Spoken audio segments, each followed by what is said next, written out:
Duplicate பொருள்கள் அதை நம்ம வாங்கி விற்கலாமா, டூப்ளிகேட் சாப்ட்வேரை பயன்படுத்தலாமா அப்படின்னு கேட்கிறாங்க. டூப்ளிகேட் பொருளை டூப்ளிகேட் என்று சொல்லியே விற்கிறது தப்பாகுமா கேட்கிறாங்க. அதாவது ஒரு கம்பெனி பிரபலியமான ஒரு கம்பெனி இருக்கிறது. அந்த கம்பெனி அந்த நேம பதிவு பண்ணி வைத்திருக்கிறார்கள். அந்த கம்பெனியுடைய தயாரிப்பு மாதிரி ஒரு நோக்கியாண்டு ஒரு போன் இருக்குன்னு வைங்களேன், அதே மாதிரி ஒரு மாடல்லையும் அதே மாதிரி தோற்றத்திலையும் அதே மாதிரி பேர்லையும் ஒன்றை தயாரித்துக் கொண்டு இது நோக்கியா இல்ல, இது சைனா செட்டு தான், டூப்ளிகேட் தான், அது மாதிரி இருக்கும் அப்படின்னு சொல்லி விற்கலாமா அப்படின்னு அதான் அவருடைய கேள்வி. இதுல நம்ம என்ன விளைவிக்கணும் கேட்டா, யாரையும் ஏமாத்துறது கூடாது என்ற அடிப்படையில தான் மார்க்கத்துல இதெல்லாம் கூடுமா கூடாதுங்கிற சர்ச்சை வருகிறது. அப்ப ஒருவரை நம்ம ஏமாத்த கூடாது, எந்த ஒரு காரணத்தினால என்ன செய்யக்கூடாது, யாரையும் ஏமாத்துறது கூடாது. அப்ப ஒரு பொருள் இருக்கு, ஒரு கம்பெனியுடைய பிராண்ட் சோப்பு இருக்கிறது. அந்த சோப்பு தரமான சோப்பு என்று மக்கள் அறிந்து வைத்திருப்பார்கள். ஒரு முக பவுடர் இருக்கிறது, அது தரமான முக பவுடர் என்று மக்கள் அறிந்து வைத்திருப்பார்கள். ஒரு பர்பஸை இருக்கிறது, அது ஒரு தரமான பர்பஸை என்று அறிந்து வைத்திருப்பார்கள். அது மக்கள்கிட்ட பிரபலியமா இருக்கும். நம்ம என்ன பண்றது, அதே மாதிரி அமைப்புல தயாரித்து ஒரு மட்டமான பொருளை தயாரித்து அந்த சோப்பு தான் இது இப்படி கொடுத்தோமையானால் கண்டிப்பா இது பிராடு, அது இல்ல இது. ஏன்னா மக்கள் எதை நம்பி வாங்கிட்டு போறான், அதுதான் இது நினைச்சாலும் வாங்குறான். ஒரு குறிப்பிட்ட பிராண்ட் சோப்புன்னு நினைச்சுதான் வாங்கிட்டு போறானே தவிர அதனோட டூப்ளிகேட் நினைச்சா வாங்குறது இல்ல. அப்ப அதுக்குரிய காசை வேற நம்ம வாங்கிக்கிறோம்.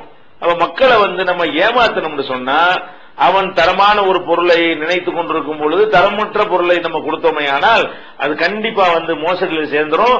அது இஸ்லாத்தை விட்டே ஒரு மனிதனை வெளியேற்றிவிடும். நபிகள் நாயகம் ஸல்லல்லாஹு அலைஹி வஸல்லம் அவர்கள் ஒரு கடை வீதிக்கு செல்லும் பொழுது கோதுமையை விற்பனை செஞ்சிட்டு இருக்காரு ஒரு ஆளு. அப்ப கைய உள்ள விட்டு பாக்குறாங்க, உள்ள ஈரமா இருக்கு, மேல நல்லா காஞ்சி போன கோதுமையா இருக்கிறது, உள்ள பார்த்தா ஈரமா இருக்கிறது. அப்ப மாகாதா யாப்புலான், இது என்னப்பா இது இப்படி வச்சிருக்கிற கேட்ட உடனே அவர் என்ன செய்யறாரு, அது மழை பெஞ்சிருச்சு அதனால இந்த மாதிரி இந்த உடனே அப்ப ரசூல் ஸல்லல்லாஹு அலைஹி செய்வாங்க, மழை பெஞ்சுன்னு சொன்னா மழையினாலதான் ஈரமாச்சுன்னு சொன்னா ஈரமானதை மேல போட்டு நீ விக்கணும், நீ மேல காஞ்சி தள்ளி போட்டு உள்ளக்க மறைச்சு வச்சு வித்தீன்னு சொன்னா இது எப்படி சரியா வரும். மண் கஷனா பழைசமின்னா, யார் மோசடி செய்கிறானோ அவன் நம்மளை சேர்ந்தவன் கிடையாது அப்படின்னு சொல்லி ரசூல் ஸல்லல்லாஹு அலைஹி வஸல்லம் செய்யறாங்க, அதை கண்டிச்சிடுறாங்க. அப்ப இது இந்த டூப்ளிகேட் பொருள்களை நம்ம ஏமாத்தி செஞ்சா தப்பா போயிரும். அதே நேரத்தில் இந்த டூப்ளிகேட் பொருள்களை ஏமாத்தாத முறையில நம்ம செய்து கொண்டோமையானால் அது என்ன வராது, யாரும் ஏமாத்தல தானே. நம்மளே ஒரு சமயத்தில் ஒரு சாவி இருக்கும், அந்த சாவி ஒரு 10 பேர் யூஸ் பண்ண வேண்டி இருக்கும். ஒரு சாவியை கொடுத்து 10 சாவியை போட்டு டூப்ளிகேட் சாவி வாங்குறோம், இது தப்பா. இன்னொருத்தன் கம்பெனிக்கு சாவியை வாங்கினா தப்பா போயிடும். நம்ம கம்பெனிக்கு நம்மளே சாவி போட்டுக்கிட்டோம்னா டூப்ளிகேட் தான். அதுல ஏமாத்துற மேட்ரு ஒண்ணுமே கிடையாது, அது தப்புல வராது.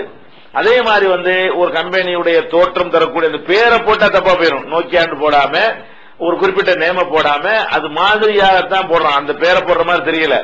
என்ன செய்யறான், ஏதாவது ஸ்பெல்லிங் வித்தியாசத்தை போட்டு என்ன செய்யறான், அது மாதிரி செய்யறான். செய்யும் பொழுது இது அந்த பொருள் இல்ல, அதெல்லாம் 20,000 ரூபாய் சாமா, இது உனக்கு 1000 ரூபாய்க்கு தரணும், இது வேற அப்படின்னு சொன்னா இது யாரும் ஏமாறல, ஏமாறுறது வருதுங்கிறது தான் அடிப்படை. இதுல என்ன நீங்க பாக்கணும், நம்ம செய்யக்கூடிய அந்த வியாபாரத்தில் ஏமாற்றுதல் ஏதாவது ஒரு சட்டம் இருக்குது. ஒரு பெரிய கம்பெனி பிராண்ட் சட்டம்னா அதுக்குன்னு ஒரு ரேட் இருக்கும், அதுக்கு தரமும் இருக்கும்.